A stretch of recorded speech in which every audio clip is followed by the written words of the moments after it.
너희 모든 나라들아 여호와를 찬양하며 너희 모든 백성들아 그를 찬송할지어다. 우리에게 향하신 여호와의 인자하심이 크시고 여호와의 진실하심이 영원하미로다. 할렐루야. 아멘.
한 목소리로 참회의 기도 드리겠습니다.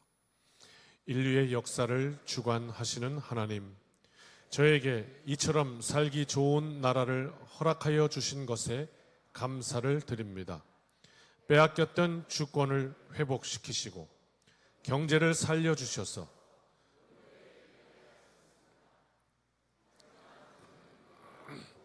하나님을 진심으로 의지하며 살지 못하였습니다.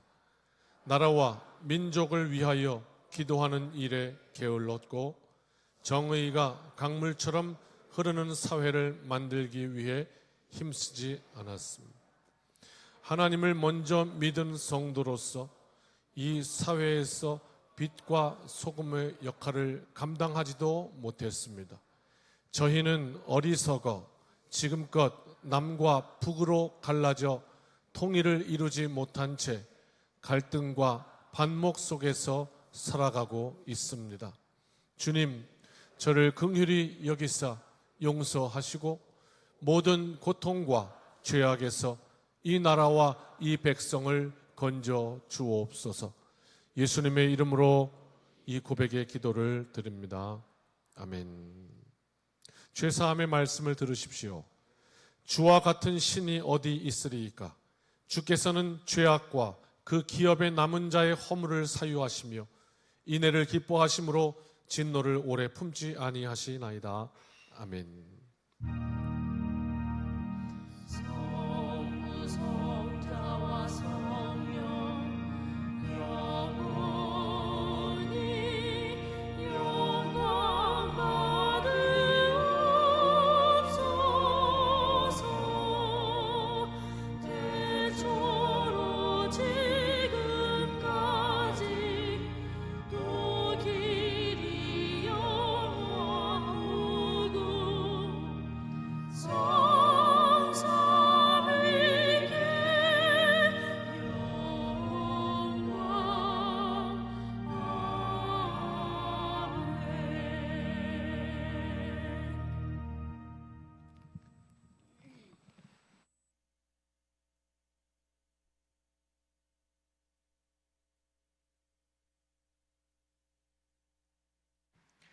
사랑의 주님, 우리를 죄에서 구원하시기 위해 독생자 예수님을 이 땅에 보내주셔서 감사합니다. 예수님께서 흘리신 십자가 보혈의 피로 우리의 죄를 대속해 주셔서 감사합니다. 지난 한 주 동안 무더위와 폭풍 속에서도 주님의 은혜와 사랑으로 무사히 보내고 복된 주일 주님의 전에서 예배를 드릴 수 있게 하여 주셔서 감사합니다.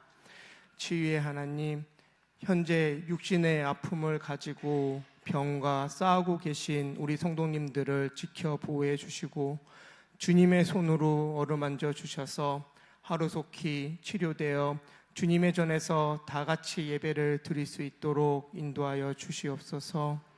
또한 물질의 어려움을 겪고 있는 성도님들도 있습니다.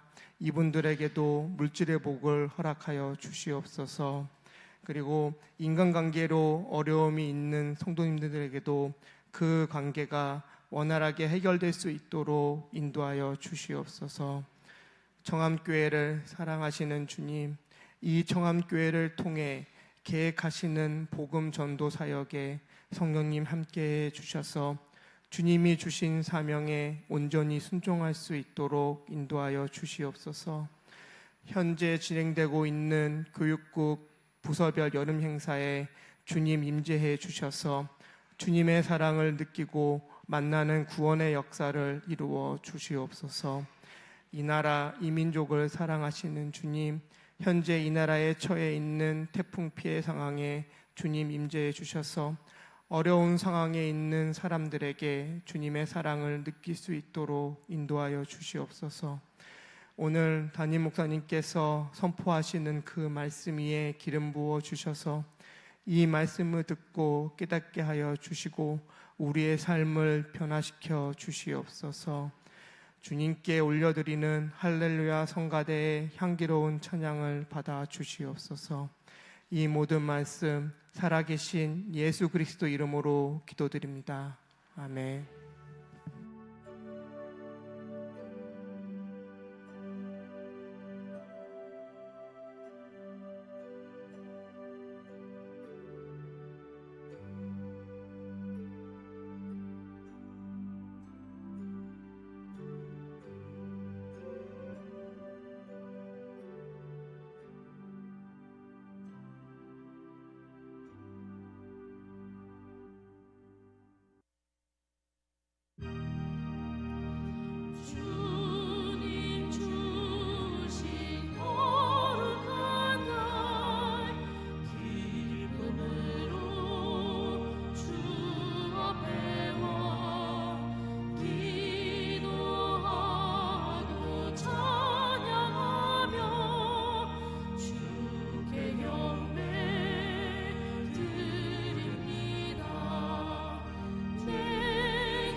이 시간 하나님 앞에 드려진 예물을 기쁘게 받아주시고 우리의 예배를 받아주시고 우리의 중심과 삶에 응답하여 주시기를 기도합니다. 우리의 믿음이 하나님 앞에 상달되어 하늘의 능력 힘입어 살아가는 우리의 삶이 되게 하시며 우리의 감사가 넘쳐 하나님 앞에 날마다 받은 복을 세며 우리의 삶에 주님 주시는 능력으로 이 세상과 싸워 이기는 능력의 용사들 다 되게 인도하여 주옵소서. 예배를 통하여 하나님을 영화롭게 함이 우리 인생의 참된 가치임을 다시 한번 확인하는 이 자리가 되게 하여 주시고 하나님 온전히 영광 받아 주옵소서. 예수님의 이름으로 기도합니다. 아멘. 교회 소식을 알려드립니다. 2024년 말레이시아 난민 선교 일정을 안내해 드립니다. 내년도 1월 21일부터 한 주간 주일날 출발해서 토요일날 새벽 아침에 도착하게 됩니다. 한 주간의 여정이고요.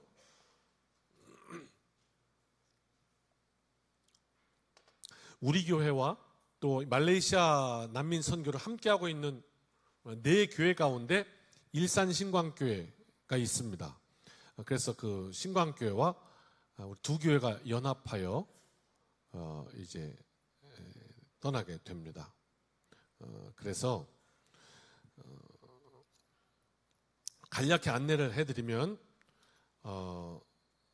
우리가 여가 시간이라든지 뭐 쇼핑이라든지 여행을 한다든지 하는 시간이 없습니다. 네. 그래서 처음부터 끝까지 선교 일정으로 빠듯합니다. 그래서 월요일은 난민학교 사역을 할 것이고 주보에 적어놨습니다. 화요일, 수요일은 우리도 영적인 충전이 있어야 또 갈 수 있기 때문에 현지에서 캠프를 할 예정이고, 또 목요일과 금요일은 이제 원주민 마을에 들어가서 선교 일정을 가질 예정입니다. 그래서 굉장히 빡빡하게 이번에 해서 신광교회와 같이 가기 때문에 또 이번에는 본고가 아니라 대형 버스로 계속 이동하게 될 것입니다. 참가비 학생은 60만 원, 일반은 110만 원 하였는데 지금 이 60만 원은 뭐냐면 딱 항공료입니다. 항공료가 많이 올랐습니다. 그래서 예전에 3, 40만 원 하던 게 지금 60만 원이고 대한항공 타려면 100만 원이 넘습니다. 왕복이. 그래서 우리 학생들은 딱 비행기 값만 지불하고 나머지는 교회에서 합니다. 어른들은 5박 6일이기 때문에 하루당 이제 뭐 먹고 자고 하는 이런 비용들로 소모되어서 하루당 10만 원씩 잡았습니다. 그래서 이 정도 경비가 들겠다 해서 함께 했으면 하는 생각이고, 선착순으로도 어느 정도 이상은 안 되기 때문에 컷할 것이고, 그 다음에 또 하나는 이 항공료가 계속 올라갑니다. 그래서 8월 31일까지 이번 달까지는 마무리해야 다음 일정을 진행할 수 있기 때문에 8월 31일까지 마감합니다. 이후에 이제 항공료 티켓팅이 되면 더 이상은 이렇게 움직일 수가 없고, 그러니까 신중하게 잘 선택하셔서 가실 분들, 또 우리 학생들, 우리 또 중고등부, 청년부 잘 생각하셔서요, 그렇게 참여했으면 좋겠다 하는 생각. 장년들도 가실 수 있습니다. 네, 가실 수 있습니다. 그래서 그렇게 기도하면서 준비해 주시기를 부탁을 드리겠습니다. 나머지 광고는 주보 참조하시고요. 네. 청년부 수련회를 위한 일일 카페 한다 그러는데 열심히 참여해 주시고 우리 청년들 잘 다녀올 수 있도록 도와주시면 더 좋겠다 하는 마음. 8번에 피해 복구와 수재민을 위한 헌금 다음 주에 하도록 하겠습니다. 그래서 특별 헌금으로 이렇게 헌금을 하도록 하겠습니다. 뭐 그리 크지 않아도 우리가 작은 정성을 모으면 그것이 다 모여져서 피해를 당한 이들에게는 또 그 어려움 가운데 큰 도움이 될 것입니다. 그 일에 우리도 동참하는 마음으로, 같이 느끼는 심정으로 그렇게 함께 동참하면 참 좋겠습니다. 그래서 그 헌금을 감리교 본부에서 모아서 우리 연회에서 함께 수재민들 돕도록 직접 전달됩니다. 기억하시고 참여해 주시면 좋겠습니다.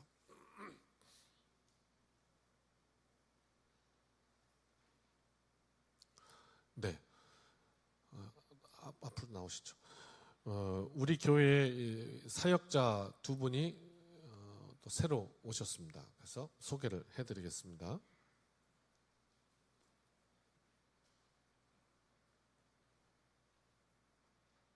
여러분이 보시기에 왼쪽에 김한샘 전도사님, 그리고 오른쪽에 정전하 전도사님, 네, 두 분이 두 분 다 전도사님이시고 각자의 파티에서 우리 교육을 담당하실 겁니다. 애기는 우리 큰 따님은 김보미, 그리고 아들은 김찬 입니다. 아주 좋은 사역이 되리라 생각합니다. 우리 교육부서에 두 분이 오셔서 더 교육부서가 이제 활기차게 또 우리 아이들 양육이 되겠다 해서 참 기대를 가지고 또 맞습니다. 감사하고요. 또 우리 김한샘 전사님은 우리 감리교 목사님 아들입니다. 영종에 있는 덕교교회 목사 김교석 목사님 또 아들이시기도 하고, 그래서 아마 그것이 이제 태어나면서 교회에서 자란 일이기 때문에 또 더 사역에 친근하게 더 좋은 영향을 미치지 않을까 기대합니다. 감사하고 환영해 주시고 기대로 또 함께 하겠습니다. 인사할 때 큰 박수로 환영합니다. 감사합니다.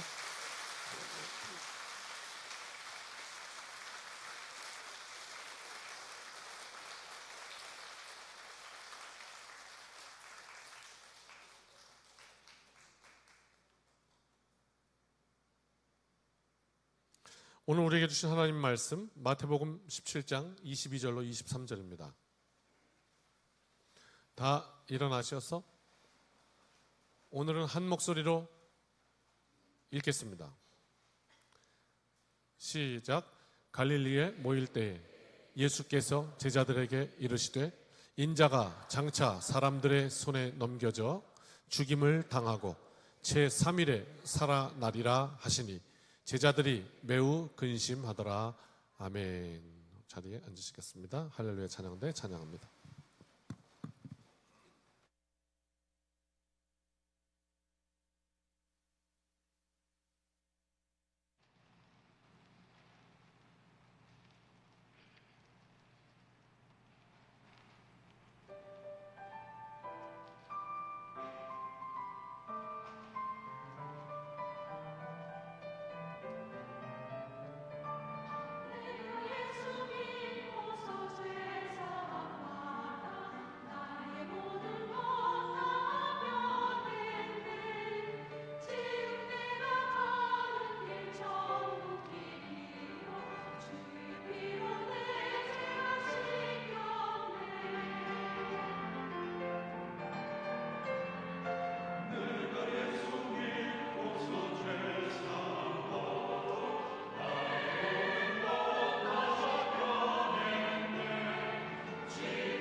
할렐루야.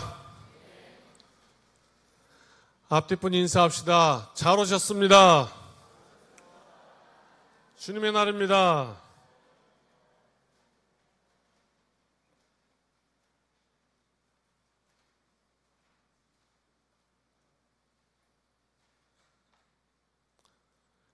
찬송 좀 하고 시작합시다. 이따 부를 건데 저도 처음 부른 찬송, 이런 찬송이 있었나요? 저도 처음 부른 찬양이라 여러분이 배워야 이따가 입이라도 어떻게 하실 것 같아서. 찬송가 306장인데 충현교회 원로셨던 김창인 목사님이 작사를 하셔서 시를 지은 거예요. 충현교회를 설립하셨던 목사님이신데 평생 목회자로 살으니까 이런 고백이 나왔다 하는 자신의 이제 간증으로 고백을 쓰신 거거든요. 악보 띄울 수 있을까요? 같이 한번 불러봅시다. 찬송가니까 배웁시다. 계속 해야 되니까. 어쩌면 이 찬송가를 우리가 살아생전 한 번도 못 부르고 그럼 억울해서 어떡해요? 그죠? 억울할까봐 제가 소개해드리는 거예요. 불러봅시다.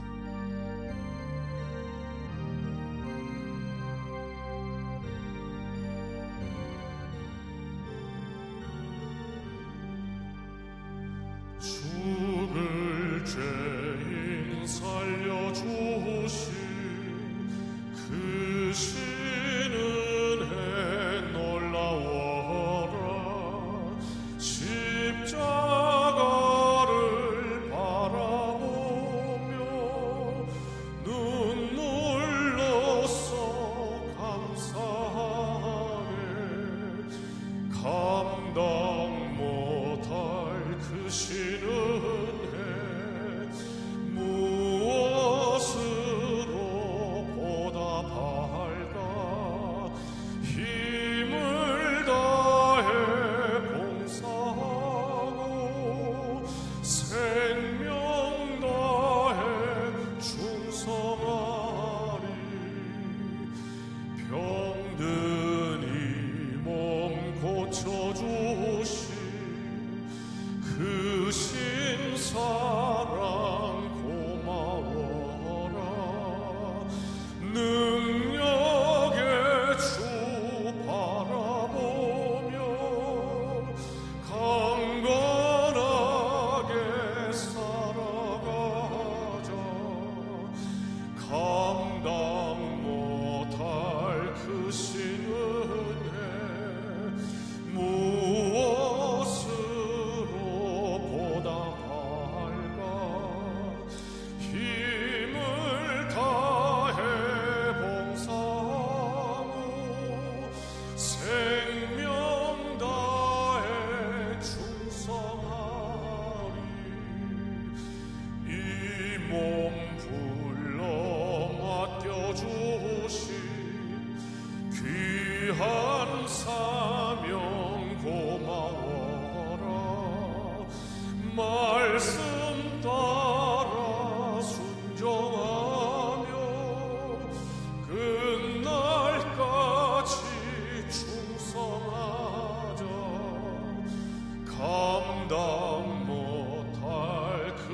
이런 찬양입니다. 오늘 말씀의 제목이 십자가에 달리신 하나님. 마태복음 17장을 함께 나눌 텐데 5가지 사건이 소개됩니다. 간략히 말씀드리고 각자를 풀어드리고 한 줄로 끼고 오늘 내게 말씀하시는 말씀을 듣고 세상에 나아가서 이 한 주간 승리하면 되겠습니다. 네. 자, 1절로 8절까지는 예수님께서 변화산이라는 데 올라가셨어요. 그랬더니 확 모양이 변하셨습니다. 하나님이신 걸 나타내신 거죠. 그리고 이제 내려오십니다. 재밌는 사건들이 있었죠. 뭐 베드로가 여기서 그냥 우리 돗자리 깔고 여기서 삽시다 이랬던. 그 다음 9절부터 13절까지는 엘리야 예언에 대해서 얘기합니다. 서기관들이 와가지고 예수님께 제자들에게 분명히 구약 성경에 기록되어 있기는 지금 니들이 말하는 그 스승 예수가 메시아라면 그 앞에 분명 구약에서는 엘리야가 먼저 온다고 예언해 놨는데 그건 어찌 된 거냐고 물었고 그 엘리야 예언에 대해서 풀어주는 게 2번째 덩이에요. 그 다음 3번째 덩이는 귀신 들린 이가 이제 하나 나와서 예수님께서 그 병을 고치시는 장면. 그리고 3번째 덩이. 4번째 덩이는 예수님께서 2번째로 십자가에 달려 죽을 것이다 라는 순환 예고를 합니다. 지난주 말씀에 1번째 순환 예고가 있었습니다. 그리고 2번째 순환 예고, 그리고 27장의 포커스는 바로 여기입니다. 예수님께서 지실 십자가, 여기에 다 걸려 있습니다. 십자가에 다 걸려 있어요, 이 모든 사건이. 그리고 그 순환 예고를 하신 다음에 마지막으로 성전 세금이 있었어요. 지금 우리는 헌금을 드리죠. 당시는 성전 들어갈 때 반세겔씩 세금을 내고 들어왔어요. 그럼 이상하게 생각되죠. 무슨 예배 드려오는데 세금을 내냐? 근데 그건 해석하기 나름이에요. 아무튼 그 얘기는 조금 할까요? 예를 들면 우리가 에버랜드에 가면 입장료를 내잖아요. 근데 입장료를 내면서 여기는 무슨 돈을 걷고 그러냐?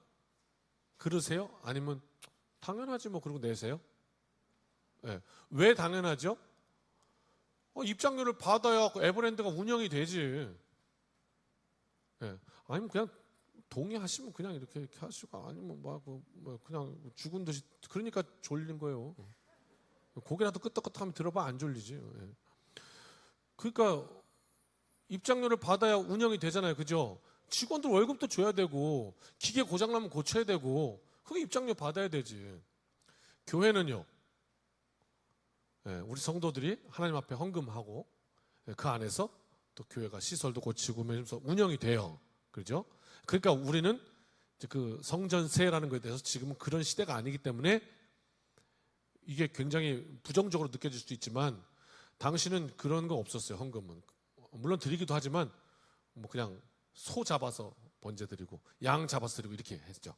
그러니까 이제 거기도 성전이 운영돼야 되니까 말을 성전세라고 붙인 것이지, 그저 그렇게 하나님 앞에 드리는 심정으로 이렇게 드리기도 했죠. 자, 아무튼 그래서 반세겔씩 들어올 때 이제 입장료를 냈어요. 미국에 그 텍사스에 아주 제일 큰 교회 가운데 하나는 레이크우드 처치라는 교회 있거든요. 막 예배가 엄청 공연 같아요. 거기는 아예 체육관을 샀어요. 이렇게. 남동 체육관 이런 거 가보셨어요 혹시? 엄청 크죠. 그런 체육관을 사서 교회가 이제 예배를 드리는데 거긴 그렇게 티켓을 판다고 하더라고. 예배 티켓. 그래갖고 엄청 욕들 하더라고요. 야, 돈 없는 사람은 예배도 못 드리겠네, 뭐 이러면서. 근데 이제 그건 미국 사정이니까. 돈 없는 사람이 예배를 왜 못 드리겠어요? 아니 그럼 나 예배 드리고 싶은데 교회 앞에 와서 나 예배 드리고 싶은데 티켓이 없어 못 들어가요. 그러면 그 교인들이 그냥 놔둘까? 내가 당신 거 내줄게. 그리고 티켓 사서 같이 들어가겠지. 예. 뭐 좋은 의미로 그냥 해석하면 또 좋은 해석이 될 수도 있고요. 예. 그걸 부정적으로 해석하면 또 부정적이 될 수도 있고요. 예. 근데 이제 그 문화의 차이다 이런 이야기예요. 예. 조금 더 우리가 넓게 볼 수도 있다. 좋은 의미로 해석할 수 있는 여지가 있다. 이건 되고 이건 안 되고 이렇게 내 기준으로 막 잘라서 막 정죄하는 거는 옳지 않다. 자, 여기까지 하고. 그런데 이제 예수님께서 이제 야, 그러면 니네 스승님 예수는 하나님의 아들이라며? 그러면 하나님의 아들도 성전 세금 내냐? 이렇게 물었던 거예요. 그 예수님 대답이 내라. 이렇게 얘기하시는데 설명을 해주세요. 이 장면이 제일 마지막 덩어리. 자, 이 모든 5덩어리가 지금 어디에 걸리냐? 예수 그리스도의 십자가, 두 번째 순환 예고. 3번 순환 예고를 하세요. 3번 말한다고. 엄마가 집에서 아들에게 밥 먹어를 3번 해도 의미가 달라요. 밥 먹어, 밥 먹어, 밥 먹어 이렇게. 그죠? 크레션도가 되잖아. 네. 점점 크게 달라져요. 그러니까 3번에 걸쳐서 순환 예고를 하시는 게 뭘까요? 예수님의 의미가. 제자들이 이 십자가 지시는 예수님을 정확히 알아야 됐던 거예요. 그래야 증인될 거고, 그래야 복음이 전해질 거고, 그래야 이 땅에 하나님의 역사와 구원이 이루어지는 거죠. 그래서 3번에 걸쳐서 순환 예고를 하시면서 이제 오늘 말씀에 들어갈게요. 첫 번째 덩어리부터 변화산 이야기가 나와요. 이 변화산 이야기는 위치가 어떻게 되냐면 말씀에 앞에 예수님의 1차 순환 예고, 첫 번째로 내가 십자가 질 거다. 그 다음 뒤에 두 번째 순환 예고, 내가 십자가 질 거야. 이 순환 예고 사이에 샌드위치로 들어가 있어요. 앞뒤가 순환 예고예요. 무슨 얘기냐? 한번 보세요. 1절부터 제자들을 데리고 높은 산에 올라가셨어요. 뭐 헬몬산이라고 해석하는 해석이 제일 많아요. 근데 그들 앞에서 변형돼서 2절 얼굴이 해같이 빛나며 옷이 빛과 같이 휘어졌다. 저 보실까요? 제 와이셔츠 무슨 색? 근데 성경이 말하는 흰색은 이런 색이 아니에요. 여기서 예수님 옷에서 빛이 났다는 거예요. 그럼 우리는 이제 사실 빛 색깔이 흰 색깔은 아닌데 빛이 확 비치면 우리는 흰색으로 착각하죠. 어쨌든 그렇게 빛과 같이 휘어졌다. 그 얘기는 뭐냐면 예수님이 진짜 빨래 잘해서 입으셨구나가 아니라 사람이 아니다. 사람이 아니다. 이걸 보여주신 건데. 자, 그렇다면 사람이 아닌 것을 초월하는 하나님이심을 왜 이 타이밍에 나타내실까? 한번 생각을 해보세요. 우리가 생각을 많이 하면서 들어야 돼요, 설교를. 우리 영적인 영이 막 움직여야 돼요.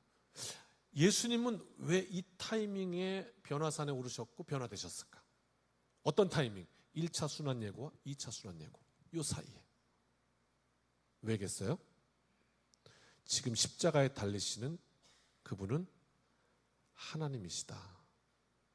이거를 제자들에게 알려주셔야 했던 거예요. 왜? 제자들이 알아야 하나님의 역사가 흘러가니까요. 오늘 우리가 이 사실을 알아야 하나님의 역사가 우리를 통해 흘러가는 거니까요. 그래서 말씀하시는 거예요. 변화산 이야기는. 그랬더니 3절 그때 제자들이 딱 보니까 거기에 모세다. 엘리야다. 예수님이 같이 계시네. 이렇게 된 거예요. 모세와 엘리야와 예수님이 함께 계신 장면이 드러나요.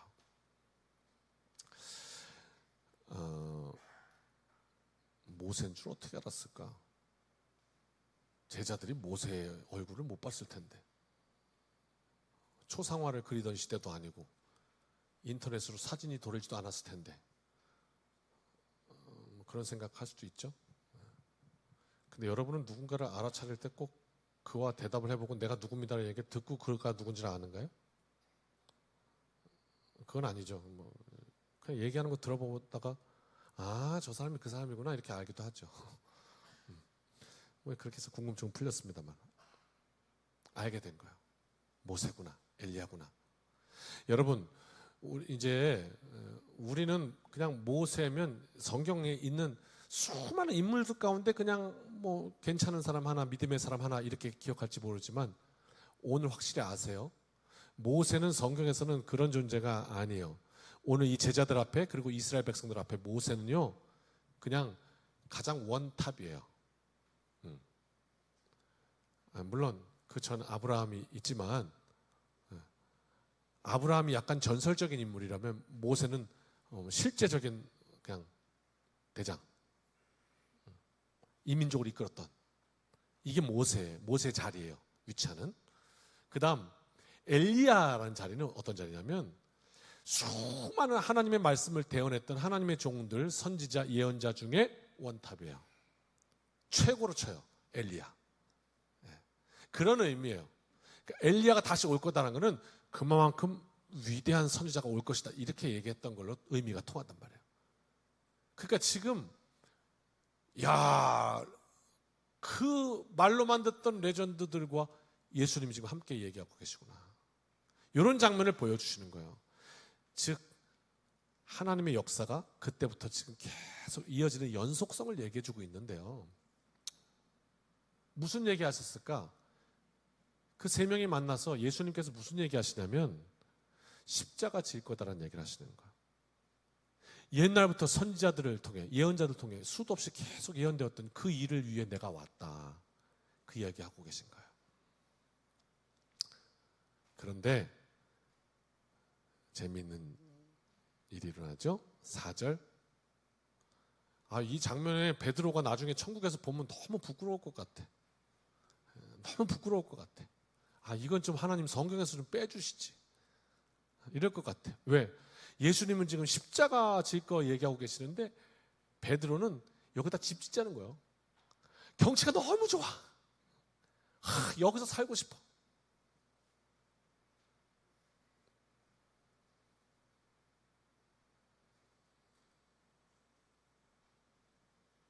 혹시 그런 이야기 해보신 적 있나요? 어느 동네 갔다가 너무 좋아서 나 여기서 살고 싶어 이렇게 그러신 적 있으세요? 저는 그런 사람을 본 적이 있어요. 여기서 살고 싶다고. 웃자고 한 소리인데 웃지도 않고. 아무튼 베드로는 그랬대요. 예수님은 십자가 얘기하는데 나 여기서 살았으면 좋겠다. 그때 구름이 쫙 껴요. 성경에서 구름이 쫙 끼는 건 하나님의 임재예요. 굉장히 두려운 일이에요. 그러면서 그 다음 5절 예수가 바로 내 사랑하는 아들이다. 이런 음성이 들려와요. 그분이 하나님이신 것이 드러나는 거예요. 그래서 6절 제자들이 그 순간에 갑자기 확 두려워진 거예요. 참 이분이 하나님이셨지 이렇게. 그리고 7절 예수님께서 오셔서 얘들아 정신 차려라. 그래서 다시 붙잡아 주시는 장면. 그리고 8절 제자들이 이제 보았더니 엘리야와 모세는 안 보이고 예수님만 다시 탁 보이는 거예요. 이게 이제 변화산 사건이에요. 샌드위치 됐어요. 바로 십자가 달리신 분은 그분은 하나님이셨다. 이걸 우리에게 먼저 알려주는 거예요. 그 다음 두 번째 덩치는요. 9절 예수님께서 아직은 아니니까 입 조심해라 이렇게 얘기를 하셨고요. 그 다음 10절 제자들이 이제 내려와서 이렇게 물어요. 뭐라고 하냐면 예수님 저 서기관들이 말입니다. 서기관은 누구냐면 계속 이 예수님을 이렇게 째려보는 사람들이에요. 왜? 자꾸 잘못된 것들을 지적하니까 본인들이 자꾸 정죄받는 게 싫거든요. 그리고 그걸 통해서 자신들의 그 악함이 치부가 자꾸 드러나니까 저 예수를 어떻게 죽여야 되겠는데, 이게 지금 서기관들이에요. 어떻게든지 끌어내려야 되겠는데, 그러다 보니까 서기관들이 뭐라고 그러냐면요, 니네 스승이 메시아라고? 야, 성경을 좀 봐봐. 여기에는 분명히 메시아가 오면 그 앞에 여호와의 크고 두려운 날, 그 앞에 엘리야가 먼저 온다고 그랬어. 근데 무슨 소리 하는 거야? 그러던데요, 서기관들이. 그러니까 어떻게 주님이 11절, 과연 엘리야가 먼저 와서 모든 일을 다 회복할 것이다, 이렇게 말씀해요. 그래, 맞아, 엘리야가 와, 이렇게 얘기하는 거야. 하나님의 사자가 온다는 거죠. 그리고 11절, 그런데 오는데 그 엘리야가 뭐라고 그래요? 이미 왔다.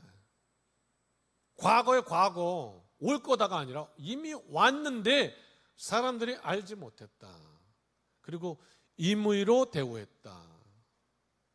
인자도 이와 같이 그들에게 고난을 받을 것이다. 알지 못해서. 이런 얘기를 하셔요. 그리고 13절, 그제서야 제자들이 예수께서 지금 말씀하신 그 엘리야가 세례 요한이었구나 라고 알게 된다는 거예요.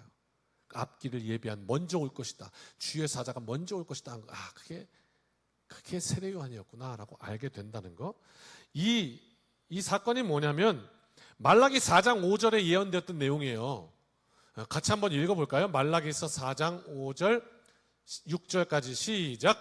보라, 여호와의 크고 두려운 날이 이르기 전에 내가 선지자 엘리야를 너희에게 보내리니 그가 아버지의 마음을 자녀에게로 돌이키게 하고 자녀들의 마음을 그들의 아버지에게로 돌이키게 하리. 돌이키지 아니하면 두렵건대 내가 와서 저주로 그 땅을 칠까 하노라 하시니라. 아멘. 이게 세례 요한의 사역이었죠. 회개하라, 천국이 가까웠느니라. 이미 도끼가 뿌리 위에 놓였다. 이게 세례 요한의 사역이었어요. 그래요. 무슨 이야기예요? 두 번째 덩어리, 엘리야의 이야기는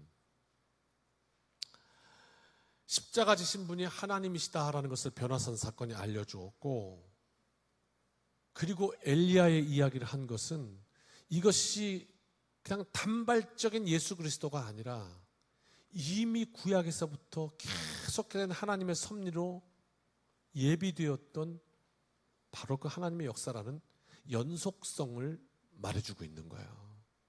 끊어진 다리가 아니라는 거예요. 맞아.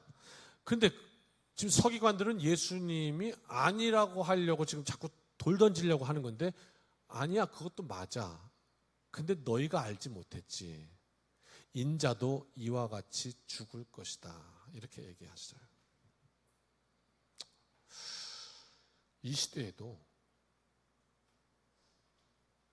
오늘 좀 물어봐야 될 것 같아요. 어쩌면 혹시 하나님, 저도 지금 십자가에 달리신 나의 죄를 위해서 그분이 하나님이시라는 사실을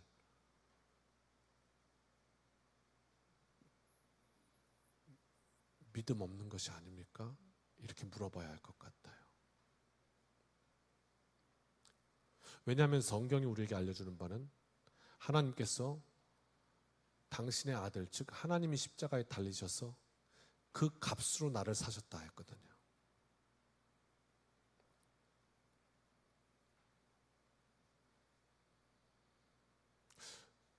어떤 이는 응애 하고 태어났더니 내 아버지가 삼성전자 이건희 회장이야. 그게 내 아빠래. 어떤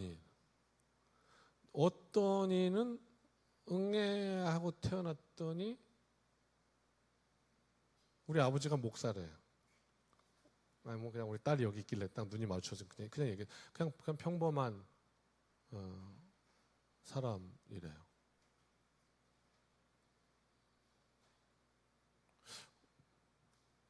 억지로 예를 들라니까 잘 안 되네.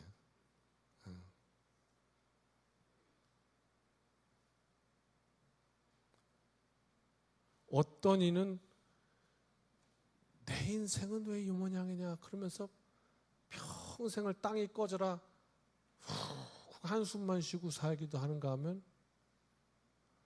어떤 이는 우리 아버지가 온 세상 만물의 주인이신 하나님이야.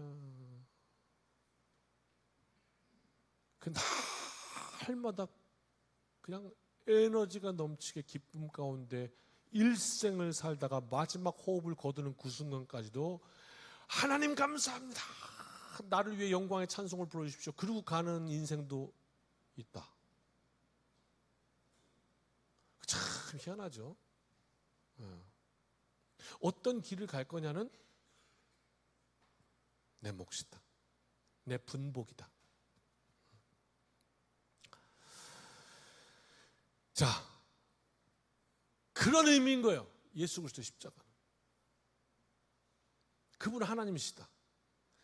그리고 그것은 모세 때부터 이어진 연속성의 사건이다. 세 번째 덩어리 14절, 그들이 무리에게 이름에 한 사람이 예수님께 나왔어요. 근데 여기 이제 그들이 이건 누군지는 몰라요. 그런데 이 평행 본문인 누가복음에 가보면요, 이런 장면이 실려 있거든요. 누가복음 9장 37절 보면, 펴줄 수 있어요? 다음 장면이에요. 누가복음 9장 37절. 이게 이제 변화산에서 내려오신 똑같은 장면이거든요. 근데 뭐라고 그랬죠? 큰 무리가 맞았다, 예수님을 맞이했다, 이렇게 나오거든요. 자, 다시 이제 돌아갑니다. 즉 이게 무슨 장면이냐면, 간질로 고생하고 있는 아이가 이제 예수님께 찾아왔다, 뭐 이렇게 얘기하는데, 우리가 이 기사에서 주의할 게 있어요. 다른 기사에서 예수님께서 병든 자를 치유하시는 이 장면으로 같이 해석하면 안 돼요. 그런 의미가 아니에요. 말이 어렵다.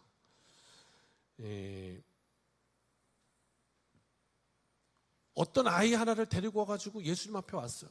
예수님, 내 아들을 좀 고쳐주세요. 이런 장면이 아니에요. 왜 아니냐? 예수님이 오셨더니 수많은 무리들이 있었대요. 이건 이미 병고침에 대한 진정성이 아니에요. 내 새끼만 데리고 왔고, 이게 아니라고요. 수많은 무리부들이 지켜보고 있는 거예요. 이건 이미 어떤 정치적인 지금 이슈화가 돼서 논쟁이 일어나고 있는 거예요. 제 해석이 아니라 전통적인 해석이에요. 이미 정치화, 이슈화 됐어요. 그래서 뭐냐? 맞아요. 문맥을 봐도 그래요. 전체 설명을 봐도. 쭉 볼까요? 15절 이렇게 얘기합니다. 내 아들을 불쌍히 여겨주십시오. 내 아들이 간질로 고생해서 불 속에도 막 들어가고 물에도 빠지고 막 그럽니다. 16절, 그런데 내가 그래서 당신의 제자들에게, 여기가 핵심이죠, 고쳐달라고 데리고 왔는데 못 고치더이다. 요 말 하려고 그런 거예요. 요 말 하려고 지금. 누굴 통해서? 앞에 소개했잖아요. 서기관. 어떻게 예수를 끌어내리지? 어떻게 예수가 메시아가 아니라고 증명하지? 어떻게 좀 잡아 끌지? 그래서 이렇게 못 고치던데요? 라고 얘기를 한 거예요. 그때 예수님이 이 말을 해요. 이 말이 오해의 소지가 있다는 거예요. 여러분이 잘못 해석하시면 안 되는 거예요. 17절이. 같이 읽어요. 시작. 예수께서 대답하여 이르시되 믿음이 없고 패역한 세대여, 내가 얼마나 너희와 함께 있으며 얼마나 너희에게 참으리요. 그를 이리로 데려오라 하시니라. 아멘. 이 말씀을 어떻게 오해할 수 있냐면, 예수님이 지금 제자들한테 화가 났구나. 야, 니네들은 이것도 하나 못 고치냐? 그리고 화를 내셨구나가 아니에요. 그렇게 말씀하신 게 아니에요. 그게 아니라 지금 이 예수님의 말씀은 이 패역한 세대여라고 말씀하시는 건 서기관들을 향해서 말씀하시는 거예요. 무슨 얘기예요? 너희들이 어디까지 보면 믿을 건데? 너희들 속이 훤히 드러나는데. 보세요. 예수님이 그 자리에서 그 병을 고치셔도 하나님의 아들이고 안 고치셔도 하나님의 아들이에요. 이거 어렵다. 예? 혹시 거기서 예수님께서 그거 치유 사역을 안 하셨어도 하나님의 아들이세요. 그러니까 병을 고치고 안 고치고가 메시아 증명과는 사실 상관이 없어요. 사실은요. 그런데 안 고쳤으니까 아니다. 고쳐야 기다. 이렇게 말하고서 계속 소리치는 그 서기관들 향해서 이 패역한 세대요. 언제까지 내가 함께 있으면 언제까지 내가 참겠느냐. 안 고치셔도 상관없는데 그를 이리로 데려오라. 그러십니다. 무슨 얘기예요? 네가 원하는 바. 그리고 고쳐주십니다. 이게 지금 어떤 뉘앙스인지 딱 잡히셨죠? 그러니까 제자들에게 야 너희들은 믿음이 없어서 이것도 하나 못 고치냐? 아닙니다. 그 장면이 아닙니다. 그게 아니라 그 사건을 만들었던 서기관들을 향해 이 믿음이 없는 패역한 세대여라고 불신하는 이들에게 소리치고 계십니다. 그리고 18절 꾸짖으시고 귀신이 나가고 그때부터 나았다. 그 다음에 이제 이렇게 제자들이 얘기합니다. 예수님 19절 왜 우리는 안 되는 겁니까? 그때 예수님 말씀하십니다. 20절 너에게 겨자씨 많은 믿음이 있다면 네가 이 산을 명하여 저리로 옮길 것이다. 오늘 우리에게 하시는 말씀입니다. 너에게 십자가에 달리신 그 그리스도께서 하나님의 아들이시고 그리고 그것이 하나님의 섭리였으며 그리고 지금 이 앞에 영과 육을 다 아우르며 고치시고 치료하시는 그분이다. 그것을 믿는 믿음이 내게 겨자씨만한 거 있다면 내가 이 산을 명하여 이리로 옮길 것이다. 이렇게 말씀하고 계신 겁니다.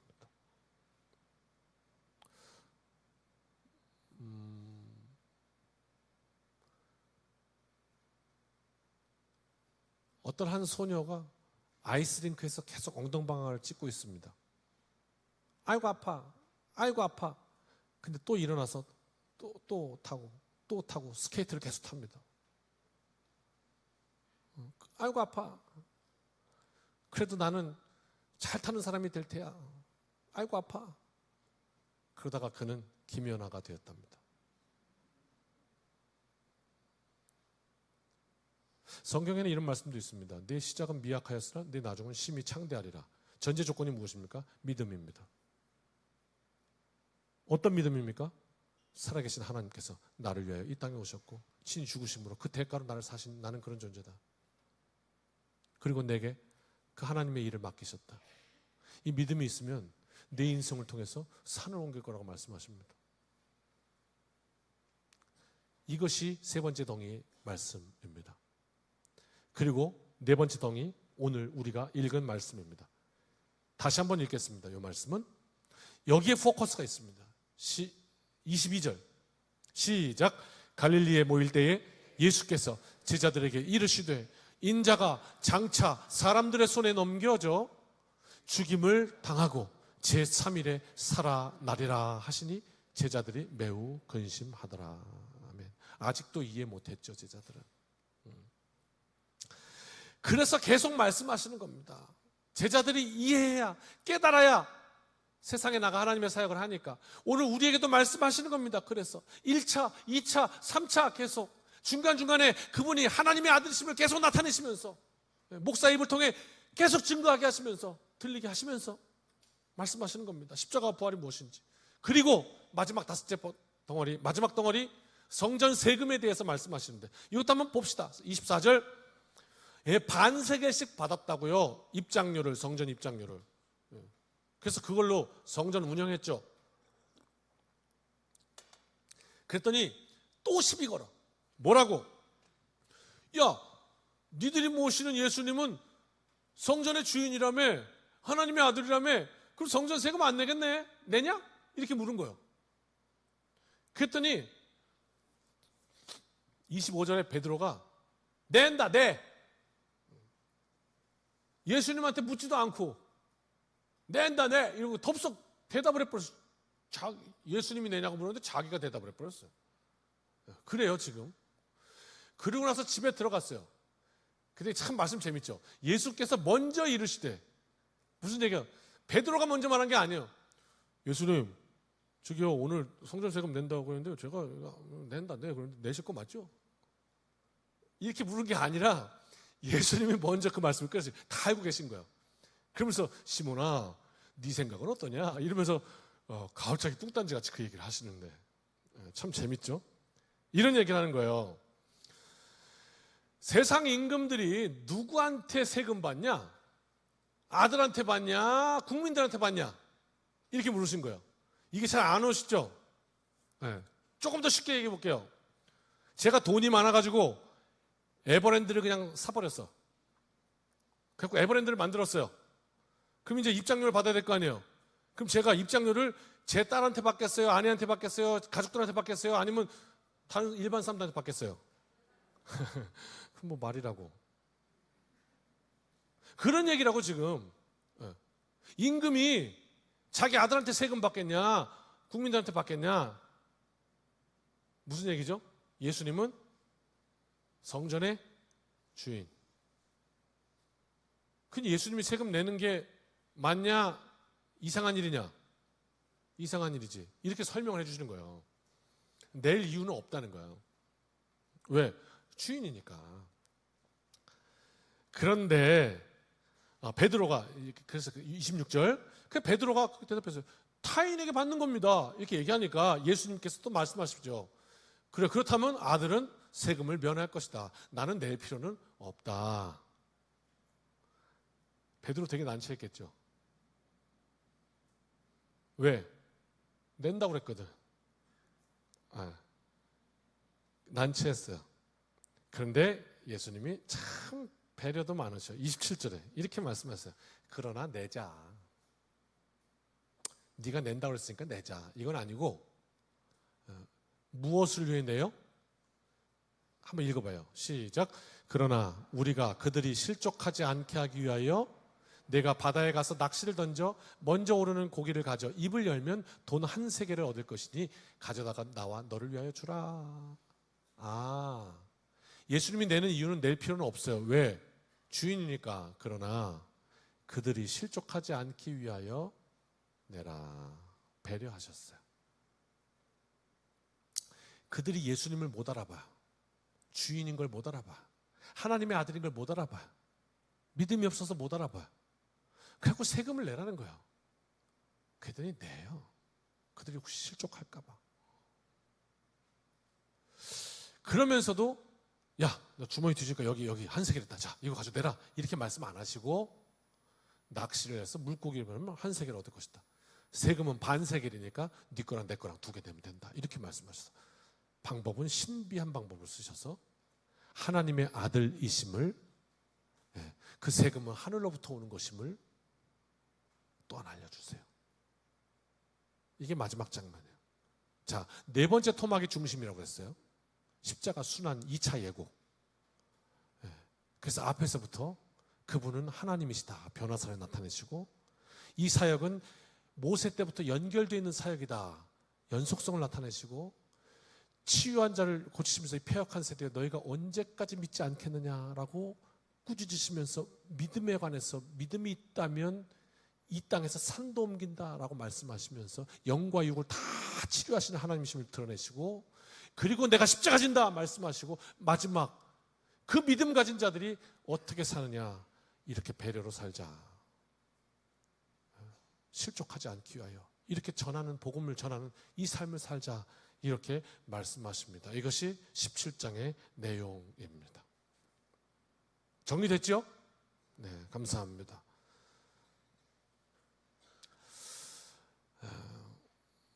이 한 주간 삶 가운데 우리가 이 속된 세상을 살면서 오늘 다시 한번 배려하는 삶을 살아야겠습니다. 나보다 남을 배려하는 삶. 거꾸로 올라가 봅시다. 성전세부터 올라갑시다. 배려하는 삶을 살아야 합니다. 근데 거기에 뿌리가 되는 건 뭐냐면 하나님의 아들이신 그리스도께서 이 땅에 낮고 낮은 땅으로 오셔서 십자가에 죽으셨습니다. 무엇 때문에? 나 때문에. 그래서 그 핏값으로 나를 사셨다는 겁니다. 그런 존재로 오늘 우리 앞에 서 계십니다. 그렇게 살기. 이 땅에 눈이 멀어서 나는 왜 이건희의 아들로 태어나지 못했을까? 만왕의 왕이신 하나님께서 십자가에 달리셨습니다. 나 때문에. 우린 그런 존재입니다. 그 존재를 자각하고 사는 인생에게 하나님은 이 산을 명하여 저 산을 옮길 거라 하셨습니다. 그렇게 능력 있을 거라 하셨습니다. 왜? 만왕의 왕이신 그분께서 우리와 함께 하시며 능력을 베푸실 것이기 때문입니다. 이것이 이 한 주간의 말씀입니다. 다시 한번 십자가에 달리신 하나님, 내 가슴 중심에 깊이 모시고 주여 내게 믿음을 더하소서. 그것이 정말 믿어지게 하옵소서.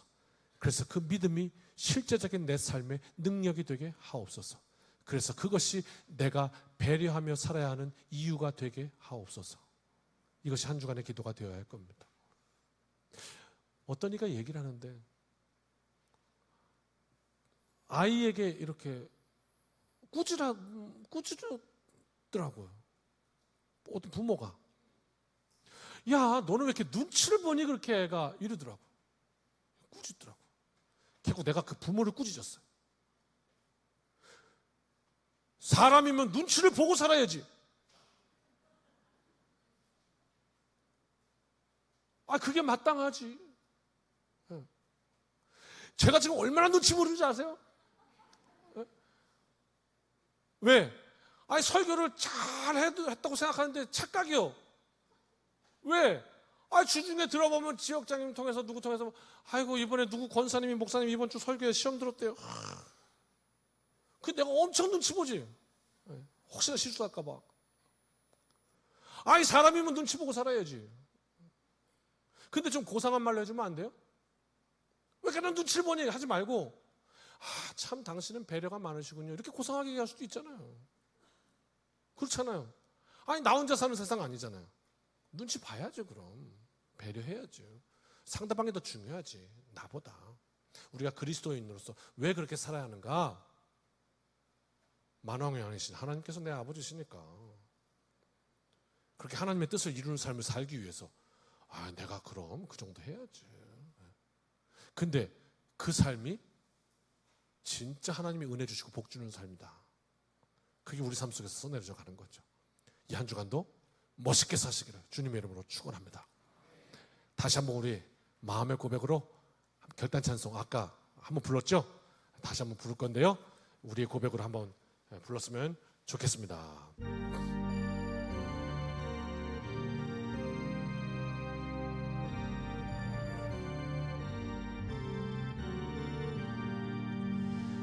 죽을 죄인 살려주신 그 신은혜 놀라워라.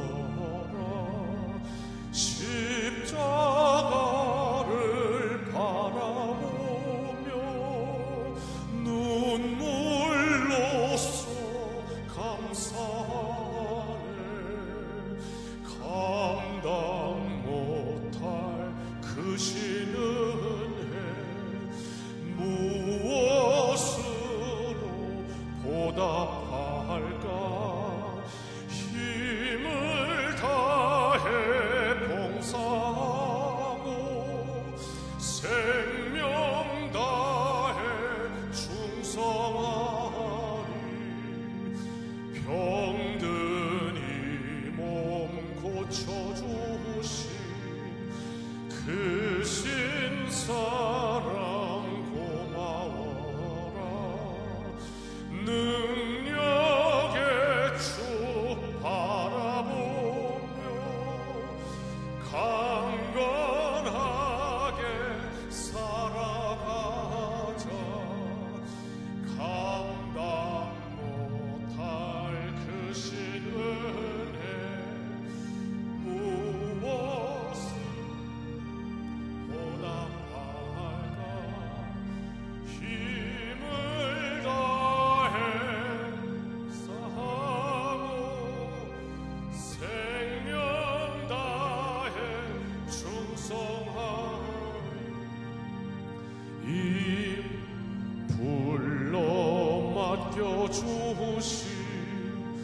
귀한 사명 고마워라. 말씀 따라 순종하며 끝날까지 충성하자. 감당 못할 크신 은혜 무엇으로 보답할까. 힘을 다해 봉사하고 생명 다해 충성하라.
이제는 우리 주 예수 그리스도의 크신 은혜와 아버지 하나님의 무한하신 사랑하심과 성령님의 능력 주심이 동행하심이 십자가 다시 한번 그 은혜 우리의 가슴에 품고 이 땅 속에 하나님의 자녀로 승리하는 복된 삶 되기를 소원하고 결단하며 이 문을 나서는 여기 모인 주님의 백성들 머릿머리 위에 이제로부터 영원까지 함께하여 주시기를 축원하옵나이다.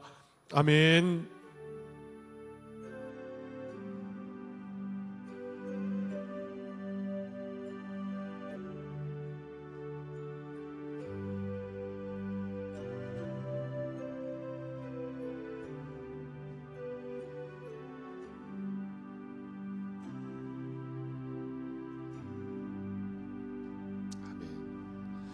사랑하는 성도 여러분, 이 한 주간도 하나님의 은혜로 승리합시다.